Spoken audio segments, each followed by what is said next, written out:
find a good man. If we don't, then we may have problems later on. If we don't want a family or anything like that, it doesn't matter. But if we do want a family and kids, we gotta find a good man. We're trying to search. Our options are maybe low. I mean, if you don't travel, you're not well rounded. If you don't have a lot of friends or people that's gonna introduce you to people, you gotta rely on getting We're going to online. go back to the 18%. Your options are not low. The options of the man you are attracted to makes it low.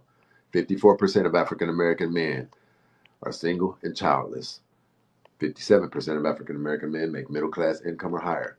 So, what the truth of the matter is, the type of men that you ladies want, they're not good for you, and you don't want the ones who are good for you. Can we agree on But that? that is true. But And everyone doesn't want a thug. Everyone doesn't. We just want someone that's just gonna Yes, respect us. they do. I don't, but I know other women it's do, but never I been. don't. Okay, well, listen, let me interrupt you. I They don't want apologize for interrupting you. Let me say this.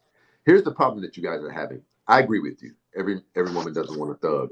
What you guys are trying to do is have your cake and eat it too. You're trying to splice something because what we know, a computer programmer typically does not come with the muscles. And would you say to my girl, you guys want both, and they don't really exist, not in a large capacity anyway.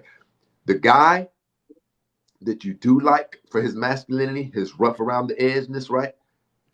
What you don't want is the cheating aspect of him and things like that. Yet, he is the caliber of man who's not only desired by you, he's desired by other women as well. Not only that, he is the caliber of man who cheats. So you guys are trying to Frankenstein a guy. You're saying, I want this guy who's rough around the edges. He's got that swag, he's well respected by his peers. But I also want that dysfunctional guy because he has all of that swag and all of those components from being raised in a dysfunctional environment where he gained his molding in masculine energy from the hood, but you don't want him to be going to jail and stuff. You can't Frankenstein. It's kind of one or the other. You're not going to be able to have the computer programmer who's bench pressing 300 pounds. You're not going to have the computer programmer who's probably got a 7.5-inch hookup. So what's going on is you're not getting what you want because it really doesn't exist. You're going to have to, what women call, settle. But men have been settling since the inception of you women. We're the ones who make movies called Pretty Woman. We're the millionaires, and we pull you out of diners. Where do you think the saying, rescuing a damsel in distress, comes from? From the beginning of time, kings. Where do you think princes come from? And queens?